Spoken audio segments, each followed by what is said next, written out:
এখন স্বীকার কর তোর একটা কাজ তোর নাকি শান্তি ভাবি জামাই আমার না কসম করে কইতেছি আমার নিজের কি আলু বাবা আমি কি ইকরা না। আমি ইকরা না আমি জুনিয়র সাকিবের বউ একদম তরে না করে দিমু মানে মানে বুঝছস আচ্ছা তো বুঝছি কি ব্যাপার জান লাঠি হাতে বসে আছো কেন তোমার জন্য সুসংবাদ আছে জান সুসংবাদ কি সুসংবাদ শান্তি ভাবি ছেলে হইছে হ্যাঁ মাশাআল্লাহ মাশাআল্লাহ আলহামদুলিল্লাহ ফাইনালি এটা তো আসলেই বড় সুসংবাদ শোনা জান শান্তি ভাবি ছেলে চেহারা হুবহু তোমার মতো হইছে আমার মতো এটা তো আরো বড় সুসংবাদ ইয়া আল্লাহ কি লীলা খেলা আসলে সুসংবাদ কিন্তু জান আমি তো একটা জিনিস হিসাব মিলাইতে পারতাছি না শান্তি ভাবি বাচ্চা চেহারা হেয়ার টাকলা জামাইয়ের মতো না হইয়া তোমার মতো হইলো কেন জান বিষয় হয়েছে কি শান্তি হয়ে থেকে যখন বাচ্চা ছিল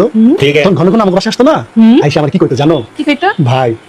আপনার কিউট কিউট হ্যান্ডসাম বাবুদের মতো যদি আমার বাবুটা হইতো তাহলে অনেক খুশি হইতাম আমার মনে হয় কি জানো আল্লাহ শান্তি ভাবি ডাক শুনছে আল্লাহ শান্তি ভাবি ডাক শুনছে আল্লাহ শান্তি ভাবি ডাক শুনছে নাকি তুই শান্তি ভাবি ডাক শুনে শান্তি ভাবি কাছে গেছিলি এখন পুরোপুরি বুঝ হ্যালো শান্তি ভাবি বাচ্চাটা বলে আমার মতো হচ্ছে দেখতে ও কথাটা কি সত্য আলহামদুলিল্লাহ খারাপ তোর একটা খাইছি